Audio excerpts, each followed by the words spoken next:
स्वागत है आपका। मैं हूं आपके साथ प्रियंका मिश्रा। आप देख रहे हैं हमारा खास कार्यक्रम रिपोर्टर्स लाइव। रिपोर्टर्स लाइव में दिन भर की तमाम बड़ी खबरों पर हमारे रिपोर्टर्स ग्राउंड जीरो पर जाते हैं, खबरों की पड़ताल करते हैं और उसके बाद वो खबरें आज तक पहुंचाते हैं। तो चलिए कार्यक्रम की शुरुआत करेंगे। सबसे पहले बात करेंगे प्रदूषण की। दिल्ली एनसीआर की सरकार को सुप्रीम कोर्ट ने प्रदूषण के मामले में फटकार लगाई है। क्या है पूरा मामला, बता रहे हैं हमारे संवाददाता तुषार कुमार।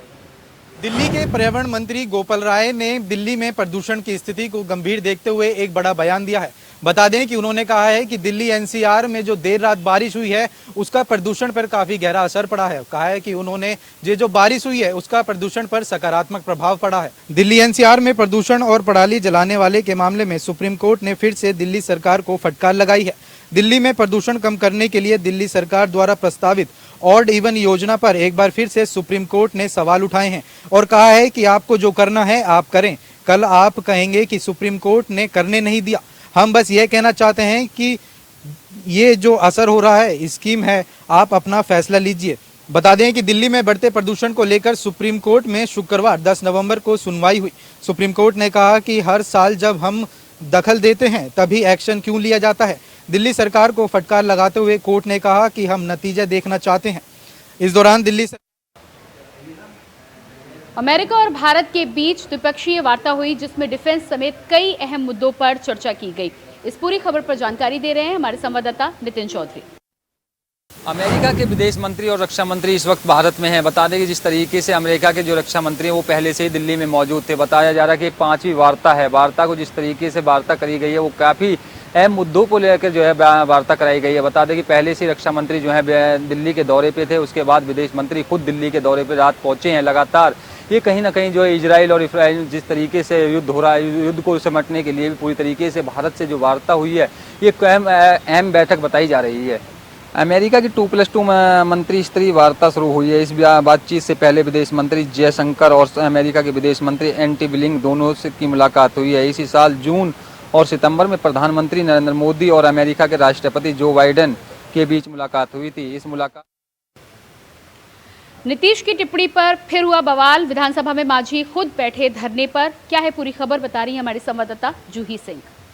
बिहार विधानसभा में जो है जीतन राम मांझी का मुद्दा तूल पकड़ता जा रहा है। बीजेपी के नेताओं के साथ जीतन राम मांझी ने इसके बाद से जो है विधानसभा के बाहर धरना प्रदर्शन दिया, जिसमें उनके साथ बीजेपी के कई कार्यकर्ता शामिल हुए। दरअसल पिछली कार्रवाई के दौरान जो है जब जीतन राम मांझी बोल रहे थे और इस दौरान बिहार के मुख्यमंत्री नीतीश कुमार ने उनको महिला आरक्षण पर बोलने के कारण जो है काफ़ी अपमानजनक उनके लिए शब्दों का इस्तेमाल किया। उन्होंने कहा कि ये सीएम बनने लायक नहीं थे, इनको मैंने बनाया, मेरी मूर्खता की वजह से जो है ये सीएम बने। और इसके बाद से जो है लगातार सियासत देखने को मिल रही है। इसके बाद फिर से पूर्व मुख्यमंत्री जीतन राम मांझी का भी बयान सामने आया, जिसमें उन्होंने कहा है कि मुख्यमंत्री नीतीश कुमार को पता नहीं है वो क्या बोल रहे हैं। एक दलित नेता के लिए इस तरह अपमानजनक शब्दों का इस्तेमाल करें। मैं इसके लिए जो है भारत सरकार से मांग करूंगा कि सरकार के खिलाफ, बिहार सरकार के खिलाफ जो है वो कार्रवाई की जाए। साथ ही उन्होंने कहा है कि सीएम नीतीश को कहीं कुछ गलत खाना वगैरह तो नहीं दिया जा रहा है, कहीं उनके दिमाग का जो संतुलन है वो खराब होता जा रहा है, ताकि ये सीएम के पद की कुर्सी जो है वो किसी और को मिल जाए।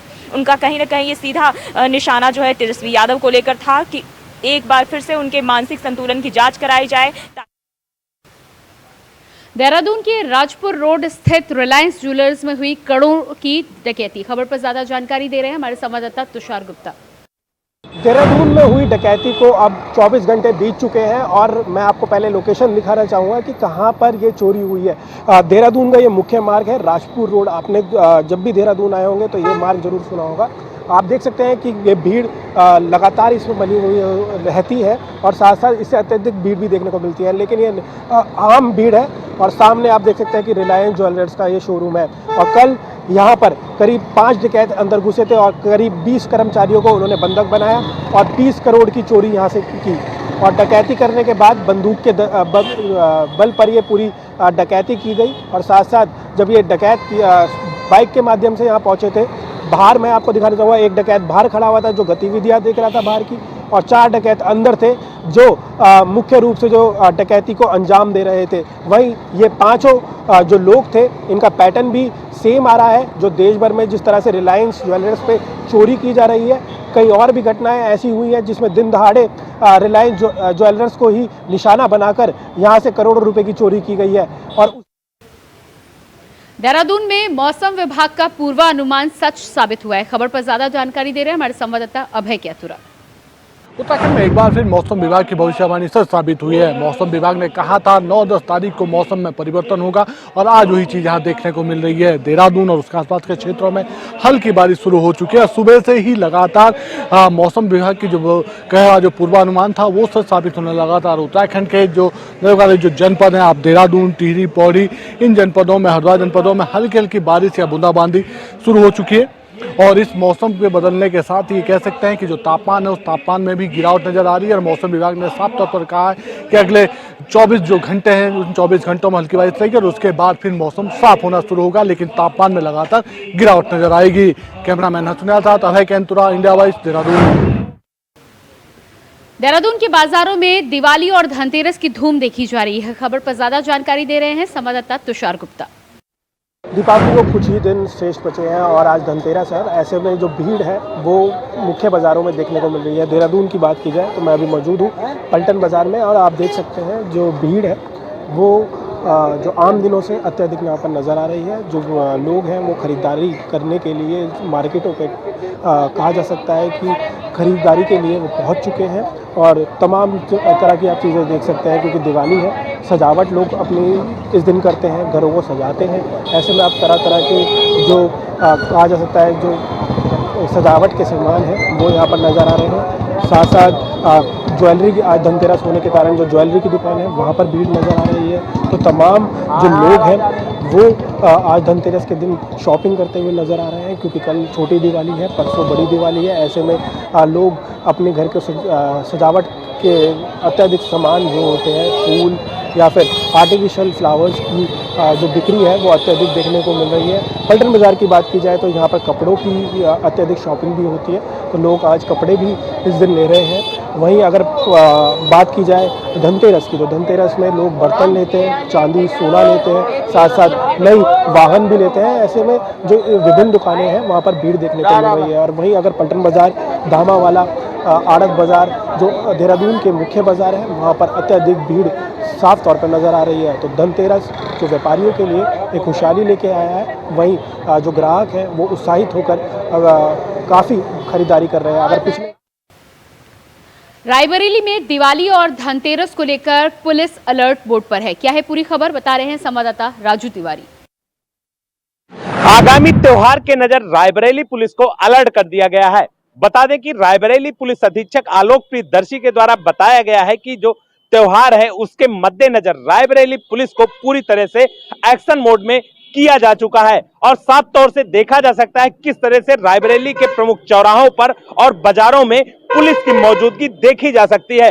वहीं आपको बता दें एसपी रायबरेली के द्वारा बताया गया है कि त्योहार के मद्देनजर रायबरेली पुलिस को सख्त रुख अख्तियार किए गए हैं और जो उपद्रवी हैं उनके खिलाफ भी चिन्हित करते हुए कार्रवाई करने के निर्देश दिए गए हैं। बता दें कि रायबरेली पुलिस सिविल ड्रेस में भी मौजूद रहेगा चूंकि बाजारों में काफी भीड़ भाड़ है और किसी प्रकार की अनहोनी ना होने पाए इसको लेकर ये कदम उठाए गए हैं। साफ तौर से देखा जा सकता है कि रायबरेली में जाम न लगने पाए इसके लिए भी रूट डाइवर्जन किया गया है और ट्रैफिक पुलिस की मौजूदगी हर चौराहों पर सुनिश्चित की गई है। तो ऐसे में कहा जा सकता है कि रायबरेली पुलिस को खास तौर से निर्देशित किया गया है कि जो आने वाला दीपावली और धनतेरस का त्योहार है ये सकुशल ढंग से जिले में निपटाया जा सके और किसी प्रकार की कोई दुर्घटना न होने।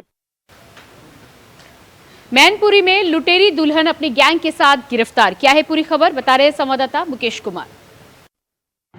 मैनपुरी घिरोड़ पुलिस को बड़ी सफलता हाथ लगी है। घिरोड़ थाना अध्यक्ष भोलू भाटी की पुलिस टीम ने एक गिरोह को गिरफ्तार किया है। जी हां, आपको बताते चले मैनपुरी में लुटेरी दुल्हन गिरोह को गिरफ्तार किया गया है जिसमें दुल्हन समेत 7 सदस्य गिरफ्तार किए हैं जिसमें 5 महिलाएं हैं, 2 पुरुष जो काफी लंबे समय से लोगों को शादी दुल्हन बनकर जाती थी और खाने में नशीला पदार्थ मिलाने के बाद सारे आभूषण और कैश लेकर फरार हो जाती थी। पुलिस को ऐसा ही मामला दर्ज किया था गिरोड़ थाने पर, जिसके बाद पुलिस ऐसी ही सदस्यों की तलाश लगातार कर रही थी जिस पर पुलिस टीम ने छानबीन करते हुए 5 महिला और 2 पुरुष को गिरफ्तार कर लिया है। जिसमें एडिशनल एसपी राजेश कुमार सिंह ने प्रेस वार्ता करते हुए पूरी मामले की जानकारी देते हुए बताया कि लंबे समय से ये लोग गिरोह का काम कर रहे थे और सभी जो 7 लोग हैं वो अन्य जनपदों के जिलों के रहने वाले हैं।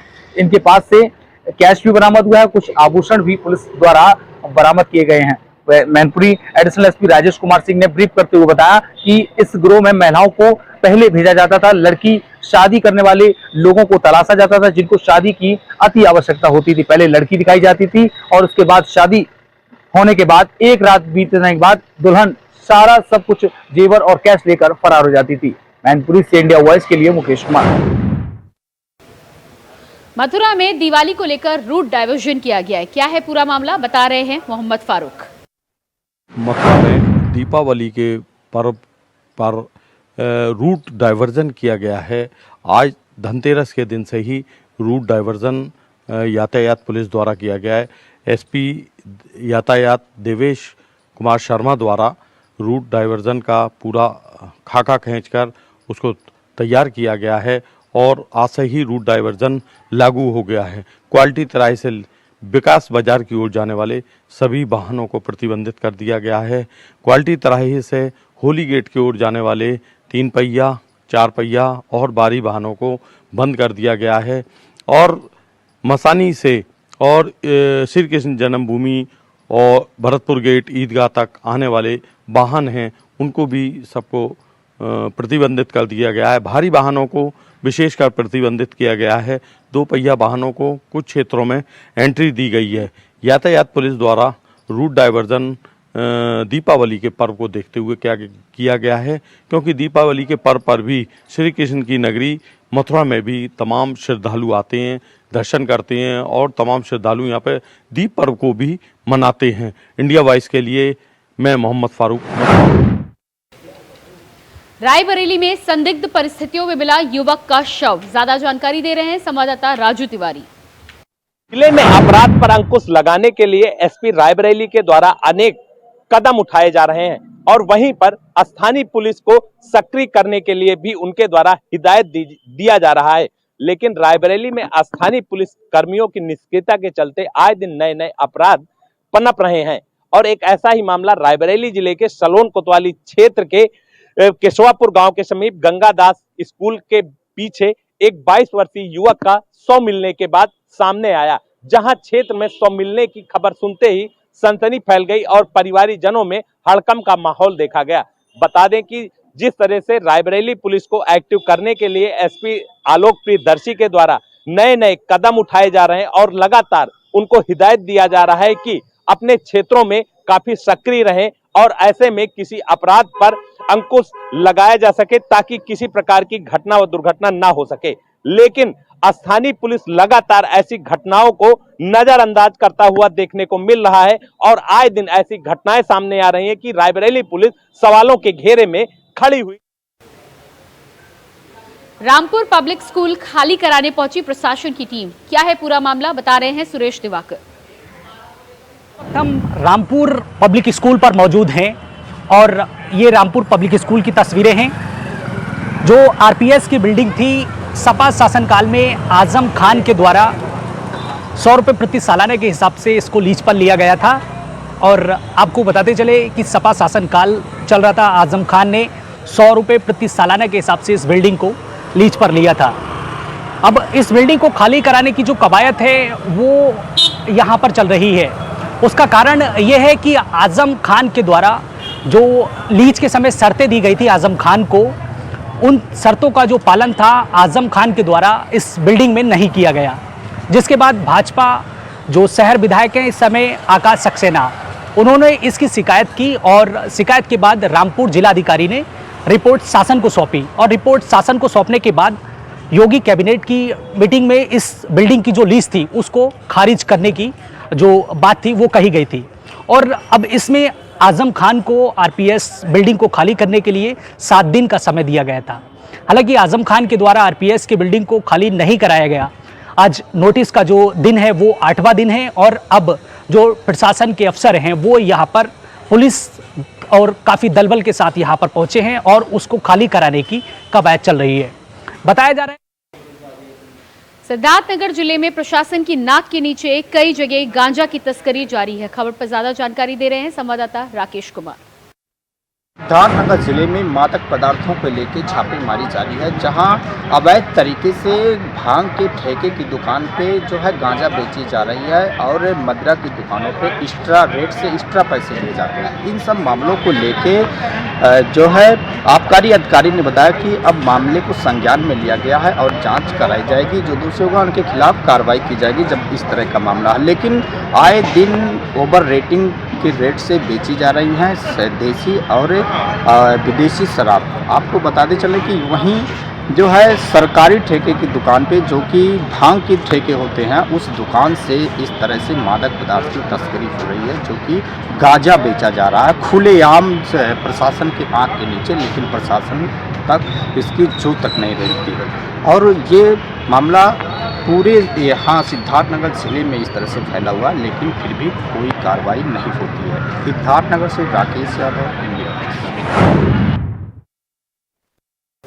दिल्ली के रोहिणी में हुए बस हादसे का एक और सीसीटीवी फुटेज सामने आ रहा है। खबर पर ज्यादा जानकारी दे रहे हैं संवाददाता अजीत कुमार। दिल्ली के रोहिणी इलाके में बीते शनिवार को एक डीटीसी बस से भयानक सड़क हादसा जो देखने को मिला था, उसमें अब एक और सीसीटीवी फुटेज सामने आया है।